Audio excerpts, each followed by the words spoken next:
हाँ, तो आपने जो पहला पॉइंट था उसको नोट कर लिया होगा, श्रवण कौशल को। अब हम देखते हैं दूसरा जो पॉइंट है वो है भाषण सीखने की प्रक्रिया के जो गुण हैं उन गुणों के बारे में हम अध्ययन करेंगे। तो होता क्या है कि व्यक्ति जो एक बालक होता है वह सबसे पहले क्या सीखता है? सुनना सीखता है। सुनने के बाद में सुन करके उसके कान क्या हो जाते हैं? पक जाते हैं।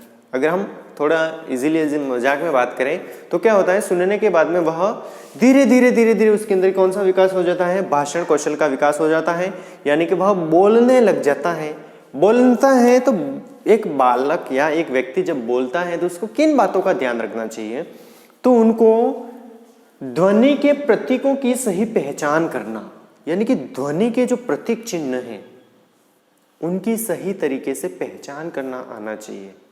अगर उसने ध्वनि के चिन्हों को पहचान करना सीख लिया ना, तो वह व्यवस्थित तरीके से बोल पाएगा, अच्छा से बोलेगा, सुव्यवस्थित तरीके से बोलेगा। उसका भाषण कौशल बहुत ही शुद्ध होगा। कब? जब उसको ध्वनि के चिन्हों की सही पहचान हो जाएगी।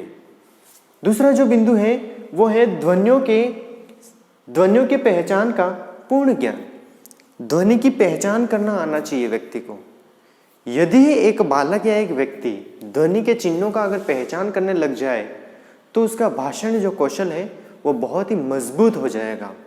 वह पूर्ण रूप से क्या बन जाएगा? वक्ता बन जाएगा। क्या बन जाएगा? वक्ता बन जाएगा। अभी आप कौन हो? श्रोता हो। वक्ता कौन हूं? मैं हूं। तो उसी जगह पर अगर आपको ये सारे कौशलों का ज्ञान हो जाएगा तो आप क्या बन जाओगे? वक्ता बन जाओगे। तीसरा है उच्चारण तत्वों का सही ज्ञान।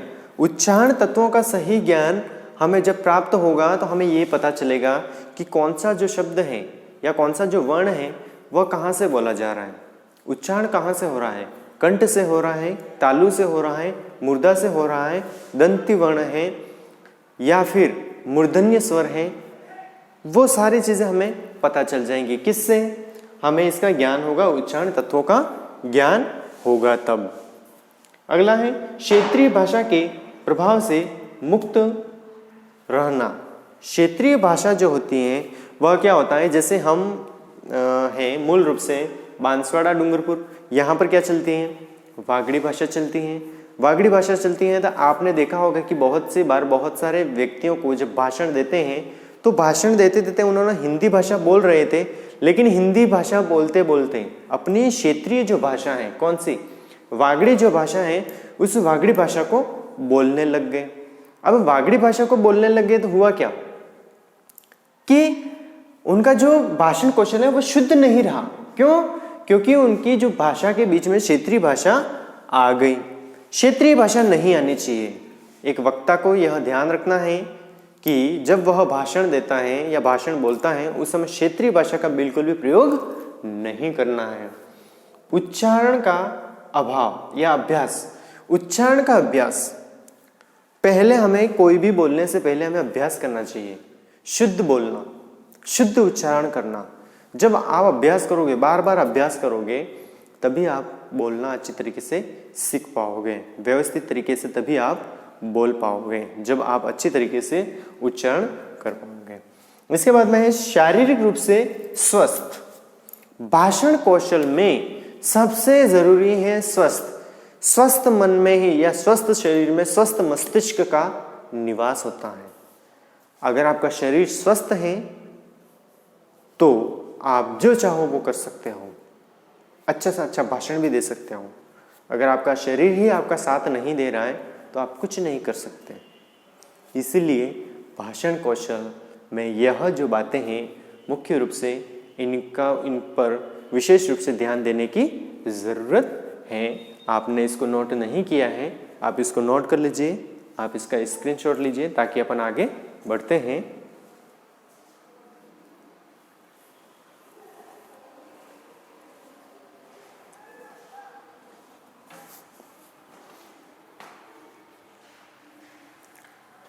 ठीक है, आपने नोट कर लिया होगा।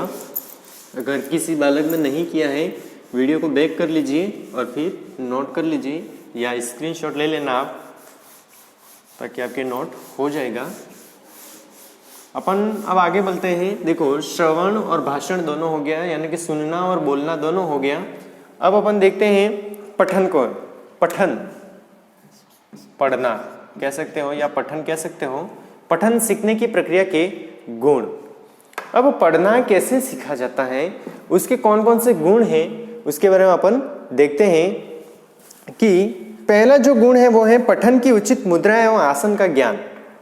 पठन की यानी कि पढ़ते समय हमें उचित जो होते हैं, किस प्रकार से हमें बैठना है, इसके बारे में हमें ध्यान रखना है। हमारा आसन कौन सा होना चाहिए बैठने के लिए, पढ़ने के लिए, और उचित मुद्रा, हमारी मुद्रा उचित कौन सी होनी चाहिए। ऐसा नहीं होना चाहिए कि हम नींद की मुद्रा में हैं और पढ़ने के लिए बैठे। हम पढ़ने के लिए बैठे हैं, उबासियाँ आ रही है, नहीं पढ़ पाओगे। पढ़ते वक्त उबासियाँ नहीं आनी चाहिए। अगर आप लोग जब पढ़ाई कर रहे हो, पढ़ते वक्त अगर आपको उबासी आती है या नींद आती है या ऐसा कुछ भी होता है, आप उस स्थान से खड़े हो जाइए, थोड़ा सा आप घूम लीजिए, टहल लीजिए 5 मिनट, पानी पी लीजिए। हो सकता है कि बहुत सारे बालक ऐसे भी होंगे, इसके बाद में भी उनको यही होगा, पानी पी लीजिए, आप मुंह धो लीजिए, इसके बाद वापस बैठिए। पढ़ाई करते वक्त आप किसी आसन पर बैठिए या जमीन पर बैठिए, या हो सकता है कुर्सी पर बैठे हैं, कुर्सी और टेबल पर बैठ ले सकते हो आप उपयोग में, लेकिन खाट पर बैठे हुए या सोते हुए कभी भी मत पढ़ना, नहीं तो नींद आ जाएगी।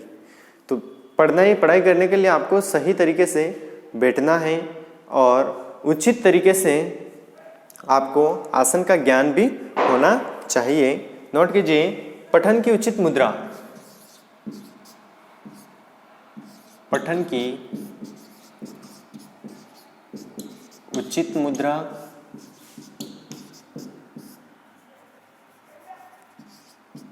पठन की उचित मुद्रा एवं आसन का ज्ञान, एवं आसन का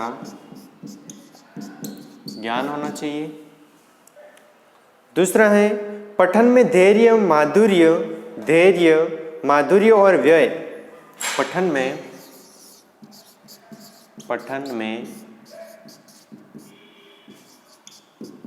धैर्य, माधुर्य और व्यय। अब इसमें क्या होता है, पठन करते वक्त, पढ़ते वक्त आपके अंदर धैर्यता होनी चाहिए। धैर्य, याद नहीं हो रहा है इसका मतलब ये नहीं कि आप अपना धैर्य खो दो, गुस्सा करो, नहीं, आपको धैर्य रखना है। बार बार पढ़िए, याद होगा, क्यों नहीं होगा। माधुर्य भाव, आपके अंदर माधुर्य यानी कि आपके अंदर मीठी आवाज होनी चाहिए आपकी। आप अच्छी तरीके से, व्यवस्थित तरीके से पढ़ें, गुस्सा ना करें, धैर्य बनाए रखें। माधुर्य, मीठे स्वर में आप वाचन कीजिए, और व्यय, इस बात का आपको ध्यान रखना है। इसके अलावा समुचित स्वर, अच्छे स्वरों में आपको पढ़ना है। समुचित स्वर, आपको क्लास के अंदर बोल दिया खड़े हो जाइए, पाठ पढ़िए। आप पाठ पढ़ने के लिए खड़े हुए तो आपको इस बात का ध्यान रखना है कि समुचित स्वर, आपके स्वर व्यवस्थित होने चाहिए, हर बालक को समझ में आए। ऐसा नहीं कि आप खुद पढ़ रहे हो, आप ही समझ रहे हो। आप पढ़ो, ऐसा पढ़ो, आपकी आवाज़ इतनी बुलंद होनी चाहिए कि क्लास की पिछली बेंच पर बैठने वाला जो बालक है उसको भी व्यवस्थित तरीके से सुनाई दे। आप शब्दों को निगल न जाओ, बल्कि शब्दों को क्या करना है, उगलना है, ताकि हर बालक सुन सके व्यवस्थित तरीके से। समुचित स्वर होना चाहिए आपका। इसके बाद में है स्पष्ट उच्चारण। स्पष्ट उच्चारण,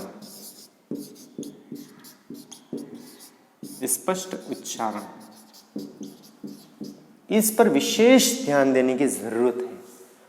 अगर एक अध्यापक सही तरीके से नहीं बोल पाता है, उसका उच्चारण स्पष्ट नहीं होगा, तो बालकों को समझ में नहीं आएगा। और आप भी जब क्लास के अंदर जाओ, विद्यार्थियों को जब पढ़ाओगे भविष्य में, तो आपका उच्चारण जो है वो स्पष्ट होना चाहिए, सुव्यवस्थित तरीके से आप पुस्तक को पढ़ो, ताकि बाकी जो बालक हैं उनके पास भी आपकी आवाज़ उतनी ही बुलंदी के साथ में पहुंचनी चाहिए जितनी फर्स्ट बेंच पर बैठने वाले विद्यार्थी को पहुंच रही है उतनी ही लास्ट में भी पहुंचनी चाहिए और आपका उच्चारण स्पष्ट होना चाहिए। जैसे कि ण लिखा है ये, तो ण, ऐसा नहीं कि न पहुंच रहा है वहां पर। जिस प्रकार से आप बोल रहे हो वो व्यवस्थित तरीके से बोलना है, स्वरों को व्यवस्थित तरीके से पेश करना है आपको। इसके बाद में है परिचय शब्दावली, परिचित शब्दावली,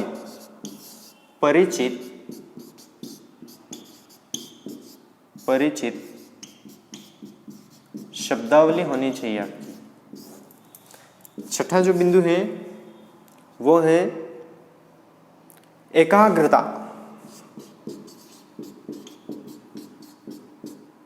एकाग्रता होनी चाहिए। आप जब पढ़ रहे हो उस समय आपका ध्यान पूर्ण रूप से पुस्तक के अंदर होना चाहिए। नहीं तो क्या होता है, बहुत सी बार हमने देखा है कि विद्यार्थी पढ़ यहाँ रहा है लेकिन उसका मन यहाँ नहीं है।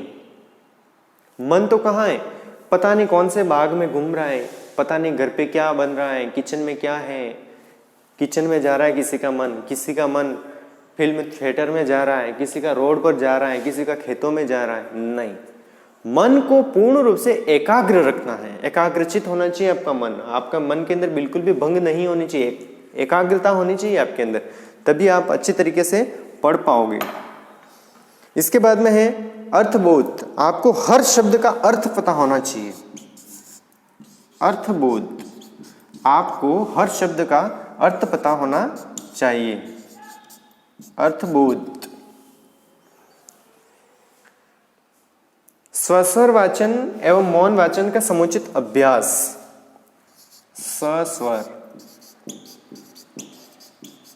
स्वस्वर वाचन और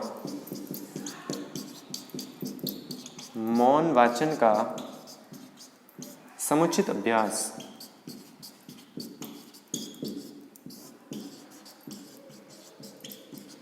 देखो, वाचन के दो प्रकार हैं। सस्वर यानी कि आपको ऊंचे स्वर में पढ़ना है, सब सुने ऐसा, और मौन वाचन मन के अंदर ही अध्ययन करना है, मन के अंदर ही पढ़ना है। तो ये जो हमने देखा वो देखा पठन कौशल के बारे में। आप इसका स्क्रीनशॉट ले लीजिए।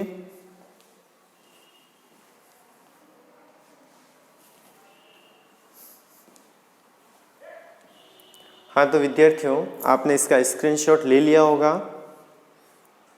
और आपको ये अच्छे से समझ में भी आ गया होगा मेरे ख्याल से। अगर समझ में नहीं आया, आप वीडियो को पुनः देखिए, दोबारा देखिए, आपको समझ में आ जाएगा। आज के लिए इतना ही। अब मुझे आज्ञा दीजिए। धन्यवाद।